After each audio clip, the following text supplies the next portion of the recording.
Hi, darlings. Um, Here's a video you didn't expect. So here we go. One of the questions that I asked earlier was the EBS coming, and should we prepare food and water? Okay. Um, that's been a big topic.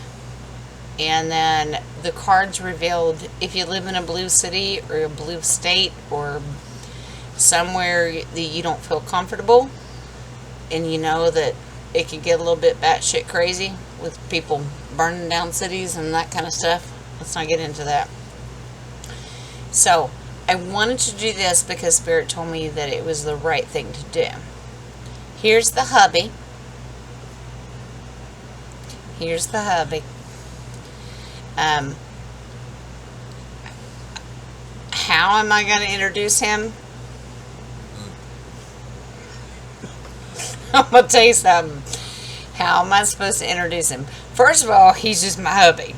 Okay. We've been married, what is it? 129, 100 something. No. Yeah.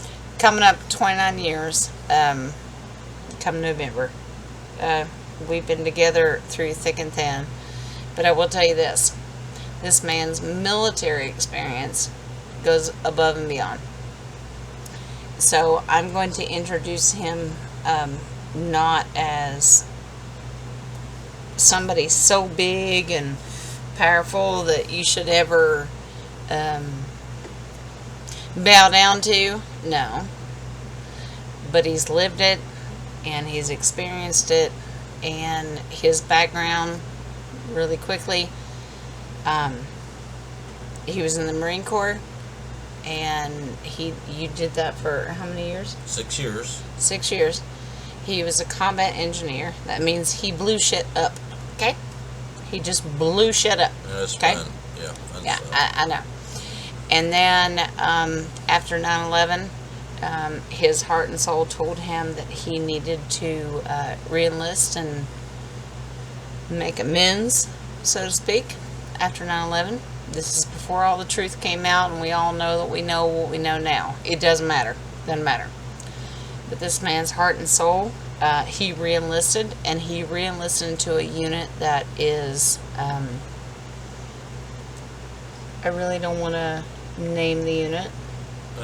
Can we just say an SF unit, Yeah. Special Forces unit? Yeah. Okay. And his role, or their role, is not important right now, but is a first responder in the military. Let's just say that. Okay. SF. Do I want to not give props to his brothers? No, that's not what that's not what I'm trying to do. He, right after that event with the towers, he joined this family, and they have fought tooth and nail to make amends and do all that. Now, we all know the truth of where the orders came from and who was behind it. We're not going to get into that. What we're going to get into is military expertise and where he comes from as a Marine and an SF guy. He is going to, I'm going to give him the floor just for a minute to explain. If you are one of these blue state, blue city people are worried about to get food and water and doing all that, how in the world am I going to try to protect my family? I will tell you right off the bat, he's going to go off tangent, and he's going to go off on, well, you should pack this, and you should pack that, you should know how to, pack your guns, and you should know how to shoot and do all that. No. I'm going to try to reel him in on just the basics. What should they have if they need to escape their city?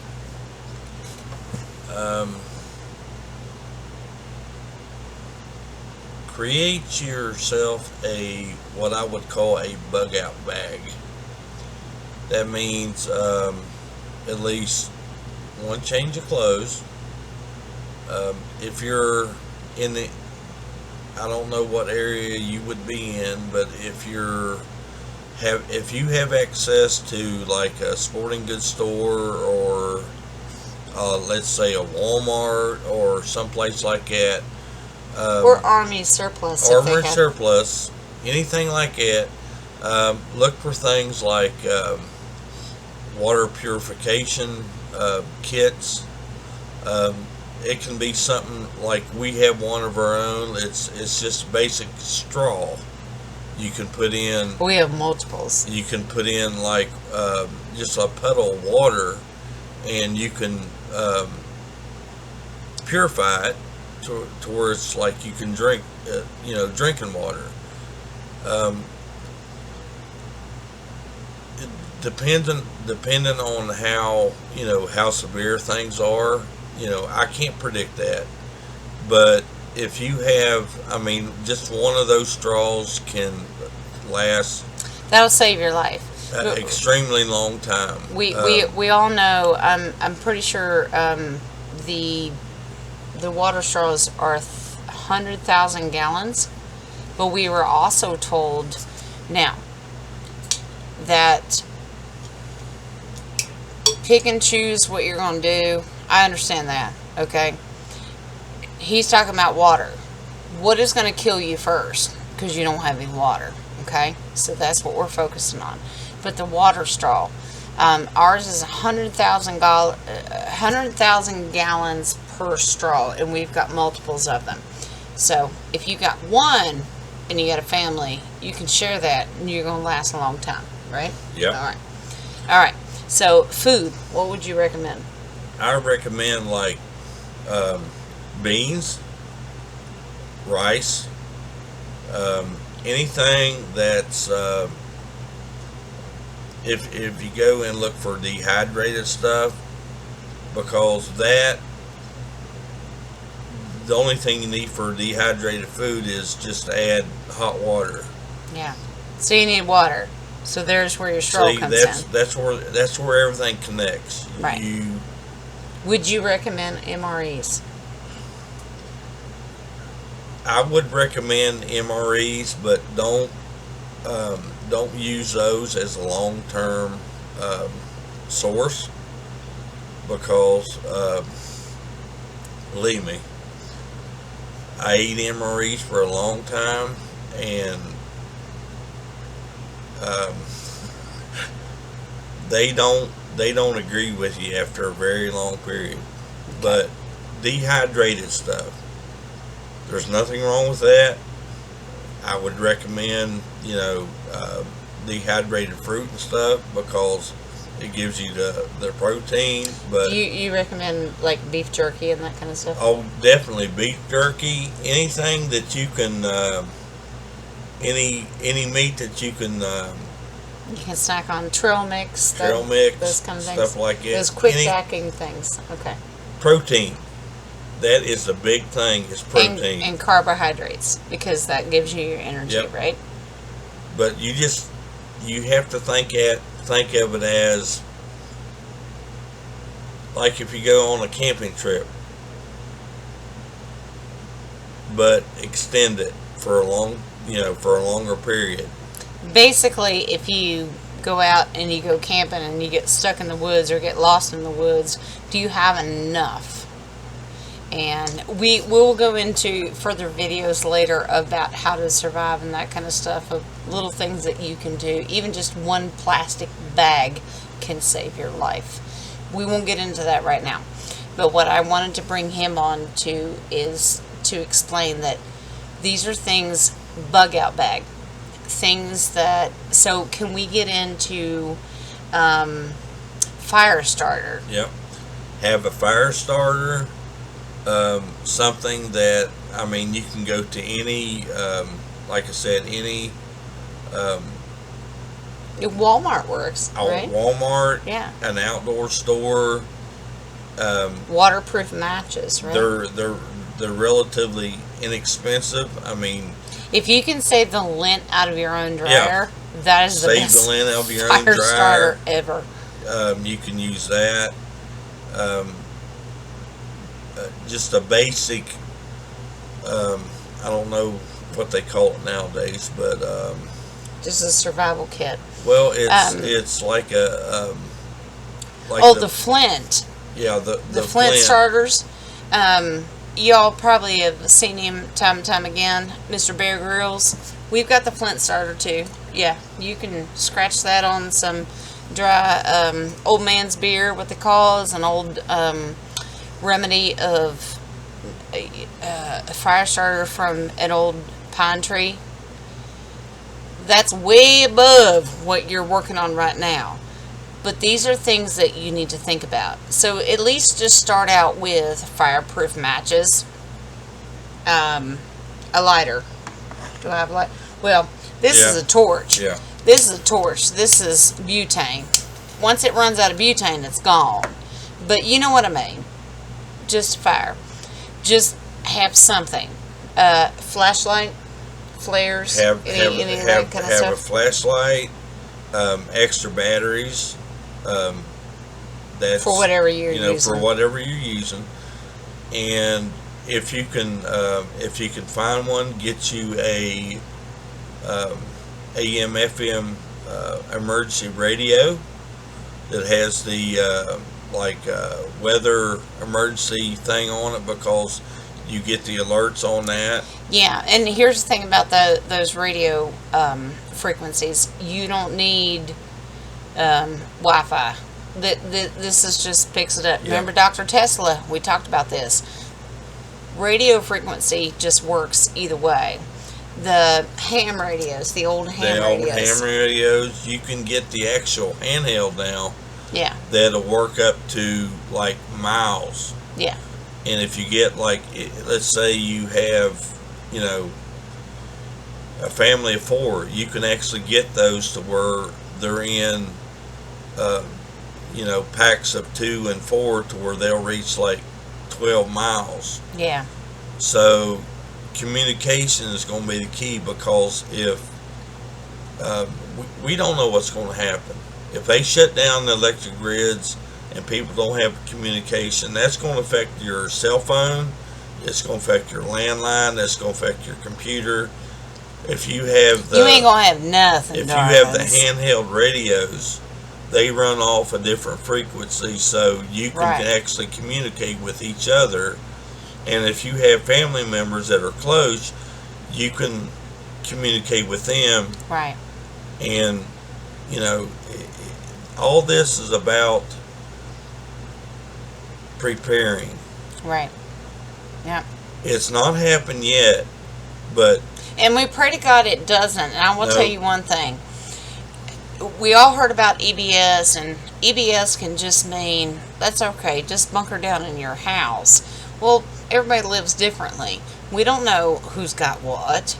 Maybe you got a generator. Maybe you don't. Maybe you got water stored up. Maybe you got canned goods stored up. Maybe you don't. Maybe you ain't got nothing. Are you kidding me?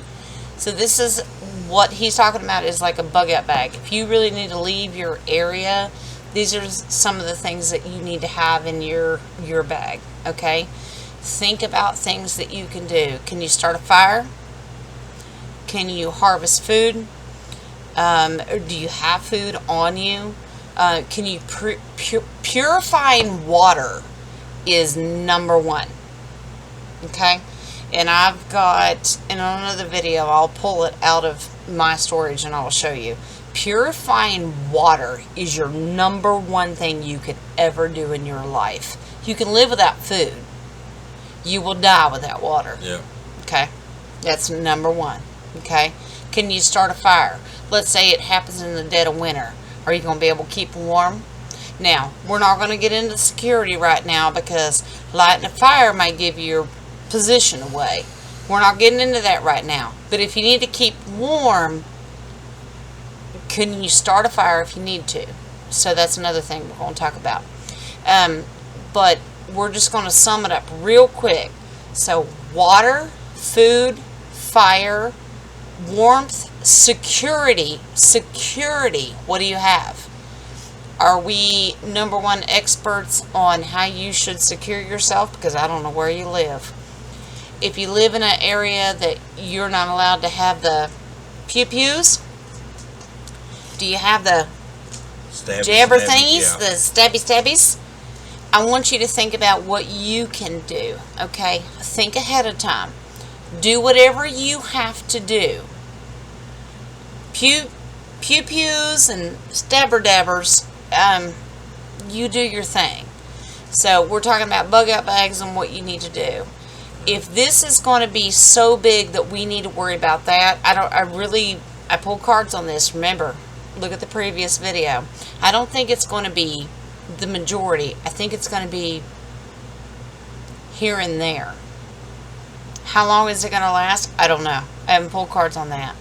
This is just kind of a wake-up call and a survival video to let you know that you have a way out. These things cost pennies on the dollar. Go to your Dollar Tree. You can actually buy Vaseline chapstick, and if you got a match, you can light that because it's fuel. Don't get me started. I know. I just heard reeling in because they ain't ready for that. Okay. All right. So let's just do that. So fire, water, food, and self-defense. Shelter. Let's cover that one. Shelter. Anything. You can go to like a Walmart or any sports store, and you can get basic tents that are A tarp. little for nothing, or you can get a tarp and get you some what I call 550 cord in the military, but something to throw it over and make you a shelter. But and if you can't, live on nature. Yeah, live on nature. Remember those trees. But the one thing I want to emphasize is, in order to make this all happen, take some time, get on the computer, go to your maps or Google Earth or whatever it is you use. Research, find your primary way out, and then if you're in a city. If you're in a city, and then research and find the secondary way out, because none of us knows what's going to happen. But if they do, they're going to block the main roads. And we pray that it doesn't come to that. But railroads, riverways. Yep. Get off the highways automatically. But if you got to find your way out, do you know the back roads? Make sure you have at least 2 or 3 ways that you can get out. And if you can't, this is your bug out. Yeah. Maybe you need to bug in. Yeah.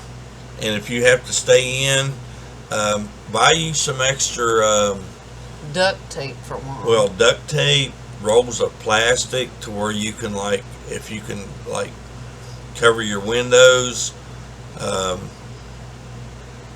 just anything to keep yourself secure. And this is where buying your food and your resources, if you've already got it in your water process, those little straws will still work inside your home. Yeah. Okay? You just buy it, you keep it in your home. If you need to bug in, you're not willing to travel, and this is not about a backpack and a flashlight, and you're just going out into the wilderness. No, you're bugging in. Yep. Now, bugging in, you got a nuclear scare. What's the first thing you're supposed to do? Duct tape and plastic. Yep. We're going to be able to whip that around our windows real quick. Okay, just take like a gallon of milk that you bought from the store. Once you empty it, don't throw it away. Rinse it out. Put water in it. And just freeze it, or stick it someplace where it's put it in the bottom of your closet, or someplace cool, because later on you can still use that. Well, and no one wants to hear, well, I don't want to use that fluoride, chlorine stuff from the faucet. Well, it's better than dying. Yeah. Okay? So use what you got. You don't have to do all this fancy stuff where you got to go buy it. You got a juice container. It's all about survival. If you have to survive, you will figure out a way to do it. But if you're not prepared and you just like ignore everything, you're going to be relying on the troops in the street, Yep. and we don't know how friendly they're going to be. I've always gotten that they're going to be friendly, but hell's bells, okay? AC/DC. Now here we go. We don't know. Do you really want to break the seal on your door and go out there and ask them? No. Be prepared in your own home. Okay? Like the old saying goes, you can't help anybody if you can't help yourself. If you can't help yourself. Take care of yourself. If you've got, maybe you're in an apartment complex and you can help the elderly neighbor. Now, I will tell you this, and I'll be honest, and it's going to hurt a lot of people's feelings. If you can help them and you're prepared to do it, do it. If you can't at the last minute, and this is all you got, and you've sealed your family in, you cannot worry about them. You can't. Because if you can't fight for yourself, you can't fight for anybody else. So don't lose sleep over, well, I should have gone and helped them. Well, if you could have, you would have. Shoulda, coulda, woulda. Yeah, well, if you're no good, you're not good to anybody. You're not good to your babies. You're not good to your spouse. You're not good to your grandbabies or whoever you're trying to help. The elderly person down the street, do you want to leave them out high and dry? No. Of course you don't. Of course you don't. That's the extreme of the extreme of the extreme. We're not talking about that here. We're just talking about basic things that you can do to help yourself. Have a bug out bag to where you can leave your home with some supplies. Okay? Do you have water? Can you start a fire? And do you have at least provisions and at least a change of clothes? Because let's not forget that. Okay? Hygiene is very important. Can we remember the old days of cholera and dysentery and all that kind of stuff? So we ain't doing that. No. Okay? So remember that. Bug out bag is literally 72 hours. That's 3 days. If you can do that, that's supposed to get you to the next location. Okay? Now, if you're bugging in, honey darlings, I want you to stock up on whatever you can. Does that mean that you put all that forth effort and you do it and the last minute some weird thing busts through your wall and you got to leave it all behind? You got to. Bug out bag is number one. If you can bug in, great. Everybody should have bug out. But if you got to leave, like at a minute's notice, what are you going to take with you? You don't need to be running around just throwing all that stuff in a backpack. Because now, if it's just, let's say, it's your husband and it's a wife, maybe you already have a backpack. What if you got babies? Yeah. What if you got grandbabies? You got 30 minutes to spin around loading all that up? No, you ain't. No, you ain't. Have that ready. Have that ready. And I will recommend one thing, and I think we've learned this. Everybody should have the basics in every bug out bag. Yep. Because what if somebody loses their bag, but they were the ones carrying the fire starter? Everybody should have fire starter. Everybody should have water purification. Yep. If somebody loses it, somebody else has got it. Does that make sense? This was just a video to get you up to date of what if. Yeah. Okay? And one thing I would add, don't get complacent. In other words, that means lazy. Don't just go along with what everybody's saying and say, oh, it's not going to happen. You know, they said this time again. Even tarot. Do not. I told y'all, tarot can be wrong. Do not do that. Don't get complacent. And what we call in the military as situational awareness. Keep your head on a swivel. Look what's going on. If you look at something and you think, well, that's like kind of out of place, well, guess what? Be ready, because it is out of place. Yeah, it is out of place, because that's your spirit telling you that something's not right. Yeah, and you need to pay attention. And that's going to lead to snafu. Yeah. Situation normal, all fucked up. Okay. get the fuck out of Dodge. That's what that means. Yep. Okay? So we don't want you to get to Bohica, and that means bend over, here it comes again. Do not do that. Yeah, that's not good. Do not do that. These are basic preparation that you can do on your own. Go to the Dollar Tree. Go to the Dollar Tree, go to the dollar store. These are little things that you can buy. Get your little waterproof baggies, sandwich baggies, gallon bags. Ziploc them individually. Everybody has the same thing. Can't afford batteries? It's alright. Fireworks the same way. Yeah. If you can start a fire, you can do anything. There's a tree everywhere you go. Okay? Now, if you're in these big cities, you probably have to get out into the neck of the woods where you can find one. But you can do it. Okay? I want to thank my sweet husband. I love him. He's so precious. Y'all give him some loving. His name is Lee. And he's just here to help me. I asked him to do that because I think it's very important. My spirit told me that it was important. And maybe we'll do a follow-up. No. Well, I'm not an expert. I'm not an expert on anything. But we ain't stupid. But I do have, like, about, 13 years in the military? He knows. We're not even going to count that. It's the way he was raised. Yeah. It was the way I was raised. Yeah. We knew that before he even put on any kind of ribbon. It's fun. It's fun. So I thank you, darling. Thank you. Thank you. And y'all love on him. And I'm going to, if y'all want to comment and love on him, leave it in the comments. Email me. Remember, New Beginnings Terror 76. If you got any questions and you're really concerned and you want to know about survival, believe me, we've done it. We've been there. And we're more than happy to answer your questions. Thank you, darlings. Love you. Thank you for being there.